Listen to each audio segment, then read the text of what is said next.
Bueno, bienvenidos y un aplauso a ustedes también, que último panel y están acá al firme. Miren esta sala llena que nos recibe, me encanta. Bueno, qué tema, ¿no? ChatGPT, Google, empezar a buscar a ver qué tengo.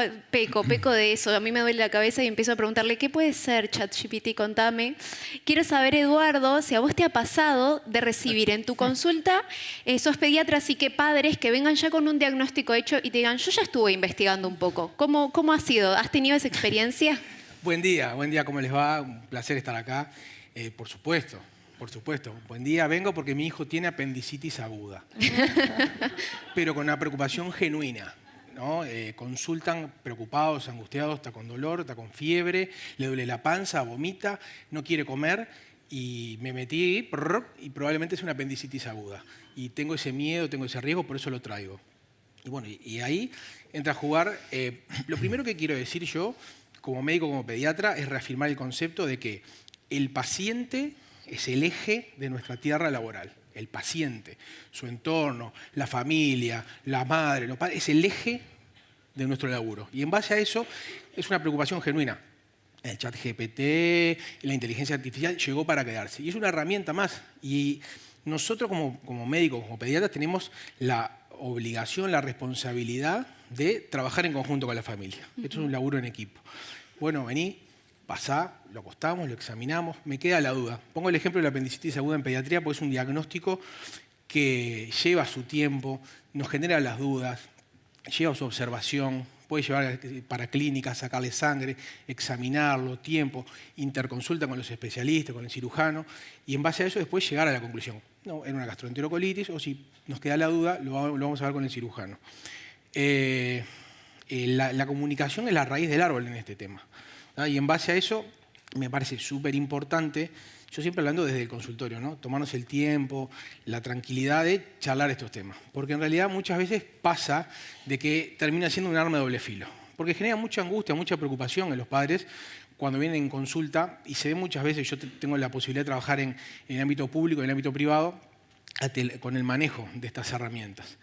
Está todo en los libros. Bueno, profesor, está todo en los libros. Dicen, está todo en los libros, vayan y léanlo. Y acá pasa lo mismo. Antes era internet, antes nos metíamos en las páginas de sociedades científicas y mirábamos y leíamos, y ahora pasa eso. Te pones a charlar o intercambiar con el ChatGPT y dices, bueno, tengo mi hijo que tiene tantos años, tiene tal síntoma, le pasa tal cosa. Bueno, puede ser, y bueno, puede ser, puede no ser, y eso lleva ese dilema que, repito, en pediatría tenemos que ser muy pragmáticos. Si tiene 4 patas, ladra y mueve la cola, es un perro, no es un yacaré políglota.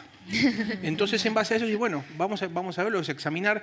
Le hicimos una radiografía, veníamos a verla juntos, ¿no? Acá están los exámenes de sangre, tiene los glóbulos blancos tal, y a mí me queda la duda. Lo vamos a ver. Exponiendo todo a los padres que vienen en consulta, la consulta es más fluida y es una herramienta más. En mi caso, bienvenida sea. Y estimular a las familias, a los padres, a las madres. Bueno, yo te recomiendo que leas de acá, de esta página de acá, la Sociedad Uruguaya de Pediatría, Sociedad Uruguaya de Ginecología, el Ministerio de Salud Pública, ¿no? Recomendaciones de vacunas. Bueno, entren y lean por ahí, pero desde la parte de vista que nosotros recomendamos, lo que es la parte científica y bajar la data, ¿no? Y hablar en español. Claro, ser precisamente claros. Y sí. Y Alfredo, te consulto también como neuropediatra, me imagino que esta situación que contaba Eduardo también te ha pasado, pero ¿cuáles son los riesgos? Porque ChatGPT además es cercano, te dice, hola, ¿cómo estás? Ah, esto que tenés, sí, claro, nos conocemos. ¿Cuáles son un poco los riesgos de que te lo dé con tanta seguridad y que en realidad es información que no está chequeada muchas veces? ¿Cómo lo ves? Como decía Eduardo, bueno, y buen día para todos, realmente es una realidad. Puede ser que no lo digan y puede ser que no lo digan, pero que lo hayan hecho y traigan la preocupación. Y a mí me parece interesante empezar pensando que con Google o con ChatGPT nosotros hablamos, capaz que hablamos en forma escrita, capaz que hablamos en forma oral, pero no nos comunicamos. Porque la comunicación es mucho más que esa transmisión de información de ida y vuelta. Y en medicina, si bien la incertidumbre está en todo, es una incertidumbre que está acotada.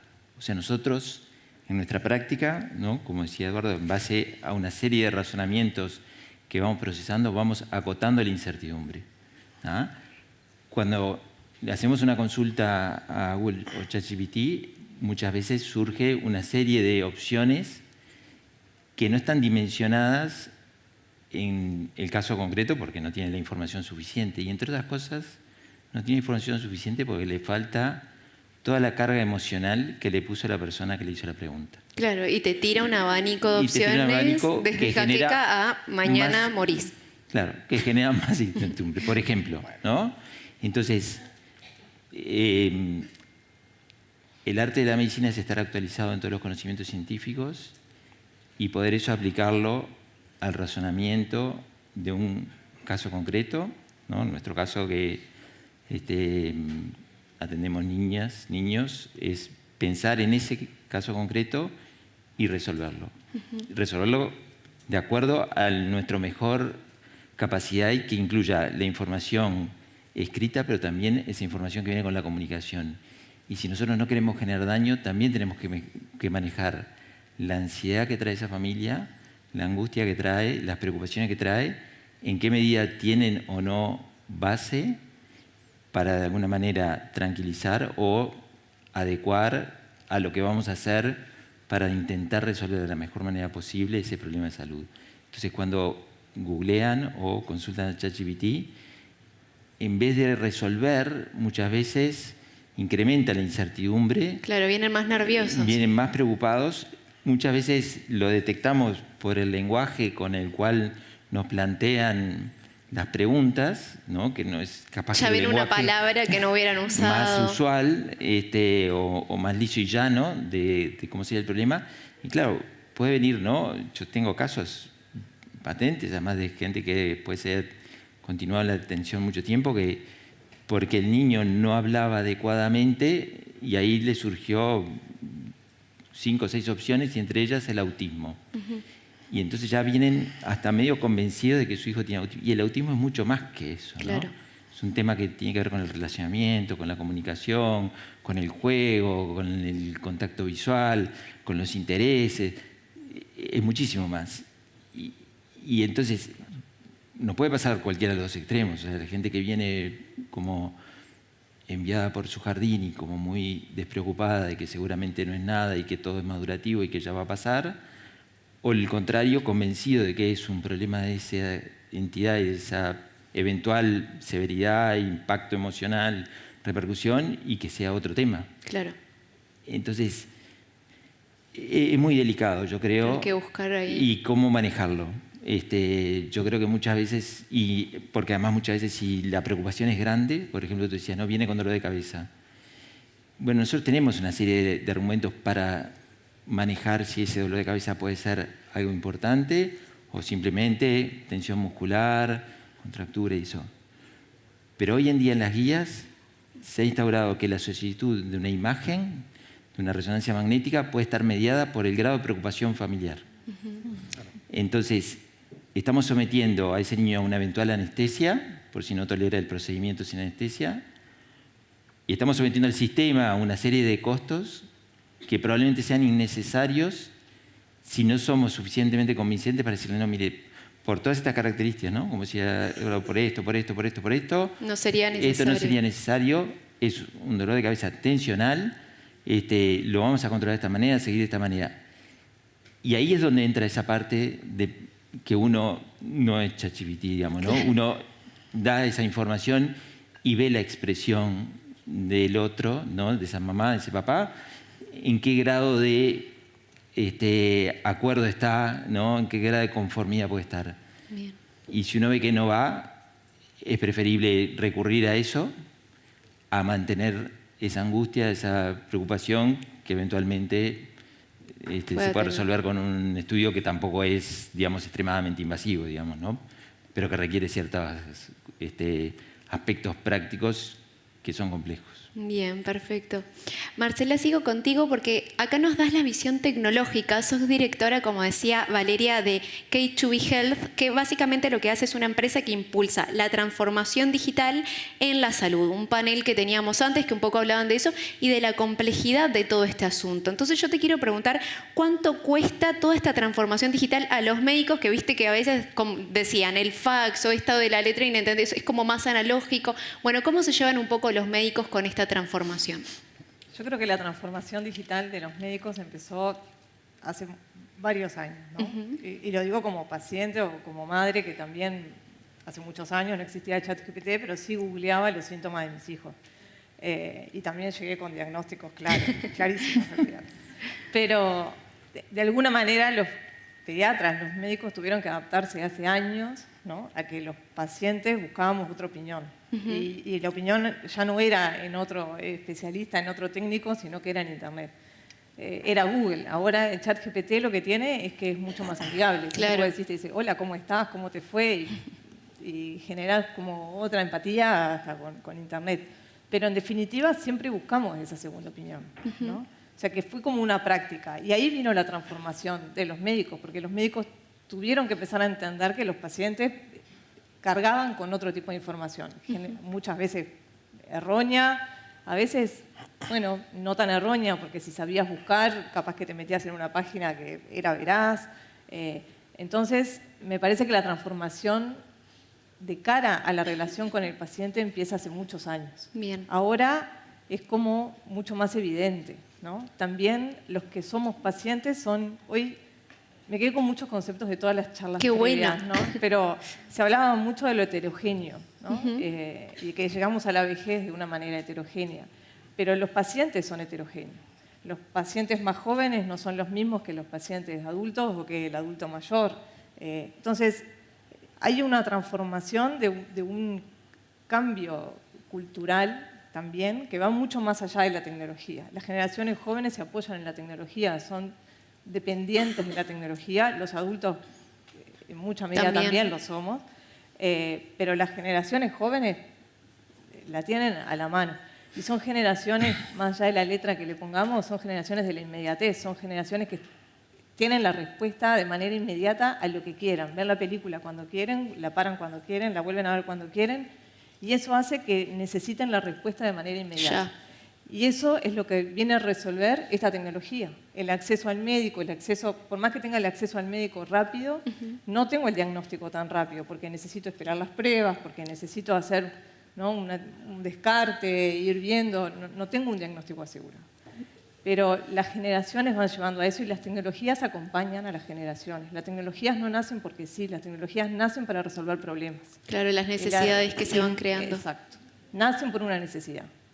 Y las necesidades de las generaciones cada vez más es tener respuestas cada vez más rápidas e inmediatas. Y ahí llegan este tipo de tecnologías que claramente son disruptivas y que no son solo tecnologías, sino que son cambios mucho más allá, porque son cambios de paradigmas, de comportamientos. Bien. Eduardo, desde la pandemia, un poco vos mismo decidiste ponerte en el foco, empezaste a usar más tus redes sociales, aparecías, ahora te consultan desde los medios de comunicación, sos como un médico que le gusta estar ahí y exponerse. ¿Cuáles son los beneficios por el lado, por la positiva, pero también los riesgos de todos aquellos que por no querer esa exposición no salen y explican, como decían, de una manera más clara, más amena, pero el experto? Bueno, yo en realidad estoy acá gracias al sarampión, ¿no? Porque fue en el año 2019 donde hubo un brote, en realidad un caso importado de sarampión. El sarampión es una enfermedad que yo no la conozco, no tengo el gusto de conocerla, ¿no? Está erradicada en Uruguay desde 1999.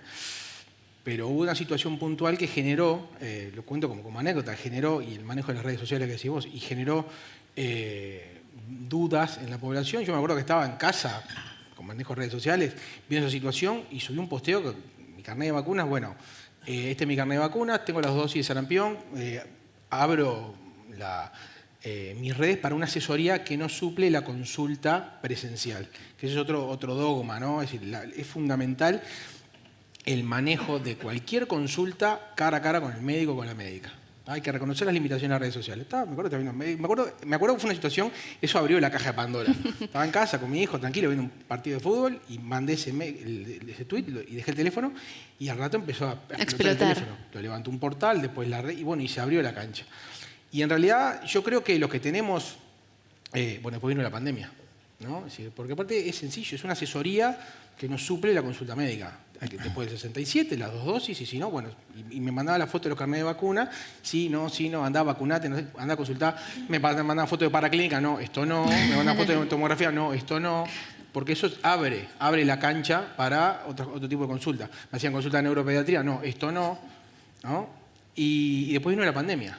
Algo histórico que paró la rueda, que mucha gente quedó patas para arriba, ¿no? Más allá de lo clínico médico, y generó mucha angustia, mucha preocupación en la gente. Que aparte había mucha duda de todo, nadie sabía qué se iba a pasar. Pandemia, ¿no? Y abrir las redes, o abrir la asesoría para decir, bueno, a ver, cualquier consulta, sobre todo en pediatría, porque en la pandemia la pediatría fue una de las subespecialidades que menos golpeada salió con respecto a lo que era el COVID. Sí había muchas consultas, muchas dudas. Y yo creo que lo que tenemos una identidad digital o decimos dar el paso al frente, hay que poner la cara, el título, el tiempo a disposición para estas situaciones puntuales. ¿Ah? Con 2 cosas. Reconocer las limitaciones de uno. ¿No? A mí si me llamás para una consulta de endocrinología en adultos, te voy a decir no, te tengo que decir no. Y si me decís, no, mira, te voy a mandar una foto de la garganta de mi nene porque me parece que tiene faringítica y te mandan la foto, no. Claro, es más de información. Una foto de me salió una ronchita, no.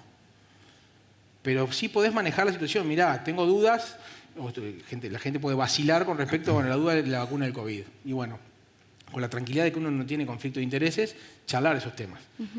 Y es tomarse un tiempito y taca, y escribirlo. Claro, y hacerlo más cercano. En redes sociales. ¿Tá?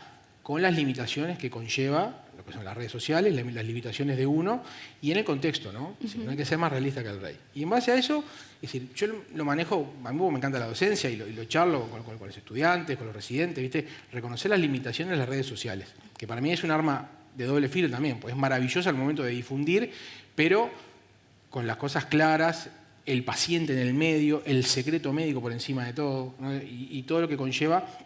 Que al fin y al cabo, al final del día eso ayuda a la gente. Terminás ayudando, terminás colaborando. Porque mirá, tengo una foto acá, me mandan fotos, a veces en la pandemia mandaban fotos del saturómetro. Mirá, me está saturando 91, 92, ¿qué hago? ¿Qué no hago? Bueno, pongo la pelota al piso, calmar la situación, todo mediante texto, ¿no? Y bueno, y en base a eso es gratificante. A mí me resulta muy gratificante. Yo no me siento que me expongo porque yo voy a ese lugar, ¿no? Y me siento muy cómodo. Y bueno, después, la otra cosa que es fundamental y me parece muy importante, que es el rol de los medios de comunicación en este país, ¿no? Los periodistas, las periodistas han sido responsables directos de que en el 2019 explotaran los vacunatorios, la gente yéndose a vacunar, cuando te brindan estos espacios que son cero hostiles, que son amenos, donde vas, charlas, y sobre todo donde vos ahí lo que haces es generás que se evite la vacilación. ¿No? Porque una persona no es antivacuna porque no vaya a vacunar a su hijo contra la gripe porque no sabe que tiene cuál es la vacuna de la gripe. Claro. ¿No? Eso no lo convierte antivacuna, pero sí vacila. Y tenemos estos espacios donde charlábamos en la radio, en la televisión, y nos generan estas instancias donde, bueno, ahora nos vamos a sentar con otro chamán y vamos a hablar de los beneficios de la vacuna. No. Ese cerco mediático responsable, sanitario por decirlo de una manera, que genera a que todo esto fluya. Bien, perfecto. Bueno, y sí, súper importante de nuestro lado del periodismo. Alfredo, te voy a poner una situación. Vamos a hacer que ChatGPT realmente lo sabe todo, realmente el diagnóstico que te da es excelente, te manda la receta, todo electrónico, no necesito ver a nadie, todo perfecto. ¿Cuál es el valor que sí agrega el médico? Eso que ChatGPT, por mucho que supiera, no va a poder llenar ese huequito. Bueno, el primer tema es ese que comentaba hace unos minutos, de que en realidad la comunicación incluye todos los componentes afectivos y emocionales y las preocupaciones y cómo manejar los niveles de ansiedad que eso me provoca y en qué grado una situación me tranquiliza o me preocupa, que hasta donde podemos saber, ChatGPT no lo logra, no me interpreta. No sabe si estoy triste. No logra captar mis gestos, no logra captar mi estado de ánimo en ese momento. Me lo pregunta eventualmente, pero no es lo mismo. Y eso es bien interesante. Yo ahora, hace poco, estaba con una de las principales genetistas a nivel mundial en áreas de enfermedades metabólicas, que son cosas muy complejas. Es una doctora que Eva Morava es una referente, o sea, hay scores que llevan el nombre de ella, o sea, el score de Morava para diagnóstico de determinadas enfermedades mitocondriales tiene su nombre, y la pudimos invitar a un congreso el año pasado. Yo era el presidente del comité científico, le escribía mails, me contestaba una oración y yo decía, ¿estará contenta que viene? Y entonces todo se solucionó cuando me escribió una línea y me dijo, llego 2 días antes a Montevideo, viajaba con el esposo, que también es un científico, y yo le digo, te voy a buscar al aeropuerto, cosa que es bien uruguaya. Ningún médico va a buscar a otro en otras partes del mundo. Yo, te voy a buscar al aeropuerto, te llevo al hotel, paseamos todo. Después le pregunté por qué era eso tan breve y me dijo, porque es la única manera que tengo de responder correos. Claro. ¿No? Eso que decía Eduardo, del tiempo. Pero la cuestión es que ella me dijo, no, nosotros estábamos en la Clínica Mayo en Estados Unidos, ahora nos mudamos a Nueva York porque queremos un poco más de vida cultural, de vida social. Habían implementado que la gente llegaba al consultorio y empezaba, ¿no?, una interacción con una pantalla que le iba preguntando y direccionando y repreguntando y tratando. Duró unos meses. ¿Por qué? ¿Por qué no funcionó? Porque la gente no lo quiso. La gente dijo, esto no me entiende, no me está captando lo que yo quiero. Quiero saltearla. Se negaba a continuar la gente y quería la entrevista con el médico. Claro. Yo creo que ahí hay una serie de elementos, de factores, de información que tiene que ver con todo eso, ¿no? Con lo afectivo, lo emocional, lo gestual, de la comunicación, que no está todavía en el área de ChatGPT, inteligencia artificial, Google, etc. Que no lo suple. Que no lo suple, y no lo suple tampoco en la devolución de la información. Por eso que decía, ¿no? Yo voy captando, me estoy acordándome porque también tengo consultas por allá en Teletón, que uno de mis roles es ver a los chicos que llegan con sus familias, captar el nivel de información que tiene, plantearles el plan que tenemos y adecuar las expectativas. ¿No? Eso es complejísimo. Claro. ¿No? Adecuar las expectativas a lo que es la realidad, pero también al punto donde están en ese momento y que probablemente la madre y el padre no estén en el mismo punto, o el chico, si tiene capacidad también para comprender, tampoco esté. Entonces, ¿cómo de alguna manera articulás todo eso para hacer de eso una comunicación efectiva que mejore la calidad de vida, que es el final que nosotros queremos hacer con todos nuestros pacientes y sus familias, ¿no? Claro. Que su vida sea mejor. No solo en base a los indicadores, sino también subjetivamente mejor para ellos. Entonces, yo creo que en eso,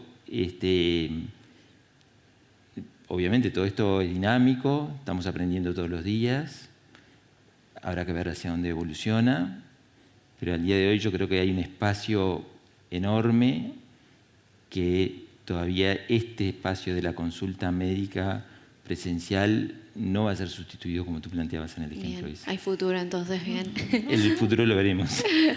Marcela, te consulto si, ya dejamos clara la importancia de los médicos, ¿no?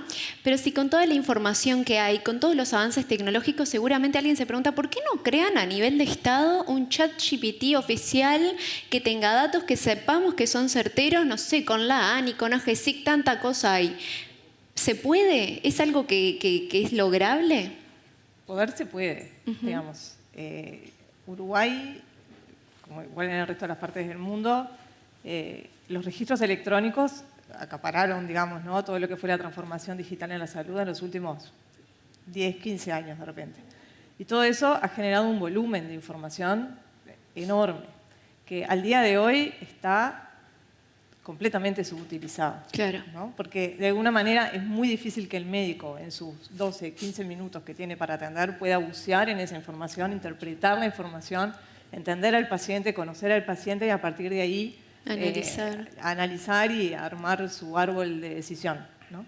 Y en el medio está toda esa parte emotiva de contener al paciente, de la charla, o sea, es mucho lo que tiene el médico para procesar y obviamente la importancia en la consulta es para con el paciente. Entonces, el empezar a mirar y buscar información relevante es complejo. Para mí, es una opinión personal, digamos, el ChatGPT que atrás, se llama ChatGPT, pero es una tecnología, digamos, que hay atrás, es una herramienta espectacular para extraer información de una información que ya sabemos que es certera. Ok. ¿no? Información donde no interviene una emoción, donde no interviene una decisión subjetiva.